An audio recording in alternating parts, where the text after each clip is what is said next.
My name is Benjamin Rusnak, and I work for one of the largest aid organizations based in the US, international aid organizations. It's called Food for the Poor. I've been their staff photographer for the last 12 years, and basically I've photographed poverty. I document poverty in the developing world in about 10 countries in the Central America and the Caribbean. So I work with writers, I tell the stories of poor people, we send those stories to our donors, we raise money and we help those people, and we use those stories to help thousands of other people. So it's been a pretty rewarding job to be able to use photography to help people.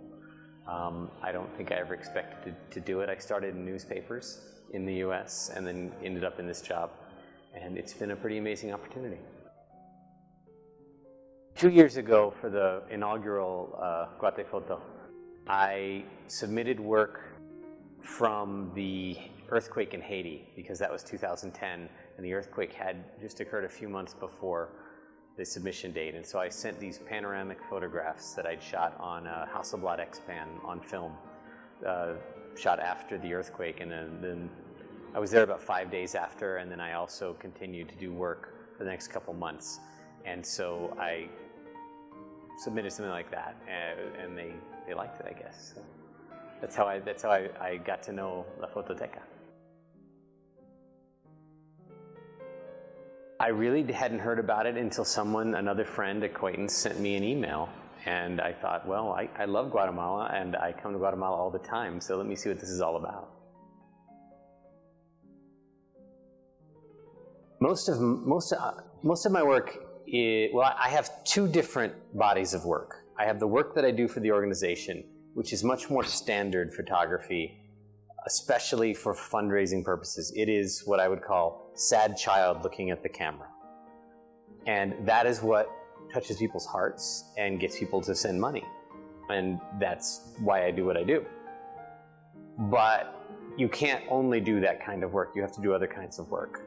And so I was introduced to the panoramic camera, the Hasselblad X-Pan, and I fell in love with it. It was like coming home.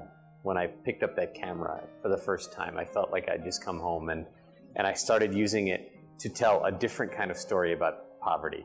And I've been telling that story now for about 4 years and developing a body of work. And that work that I showed at GUATEPHOTO was a small portion of a much larger body of work that's on panoramic.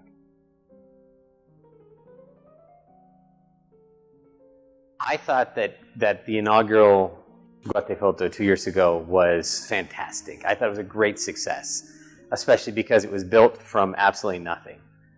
But already I've seen from the website, from talking to Clara and JJ, I've totally seen a much more professionalism.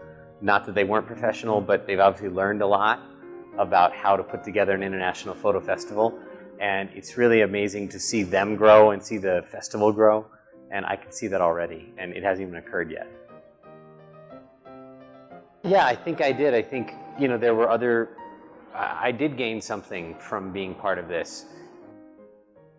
Some of it is hard to judge how much you gain, but I think it was really helpful to me to be a part of this festival and meet other people at the festival that I've been since met elsewhere in other countries.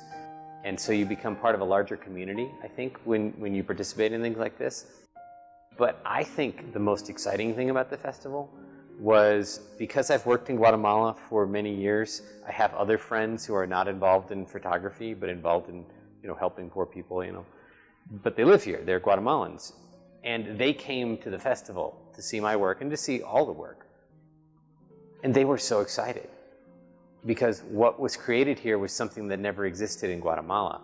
And you had people seeing a different side of culture here in their own country that they've never seen before. They probably hadn't ever even been to that museum before. And that was really exciting. There was just this energy. It was really nice. I am going to submit this year. I'm going to submit, again, it's panoramic photography, but it's in a totally different vein. It's not about poverty. It's about the American Southwest, mostly Utah, a little bit of New Mexico. What I've learned in the last few years is that the work that I do for Food for the Poor is very draining emotionally, dealing with the level of poverty that I deal with. And I've found that the landscapes of the Southwest are very healing for me. And when I use that panoramic camera out there, it really heals a lot of the pain and suffering that I witness in the developing world. And it's just a really wonderful process for me. And I believe that I take some of that struggle and I put it onto the landscape. And so the landscapes tend to be somewhat dark, maybe emotional. People that look at the pictures say they find them emotional. And I think that's because I'm bringing the emotion to the landscape, not that it's already there. So that's the work that I'm going to submit this year, and we'll see if people like it.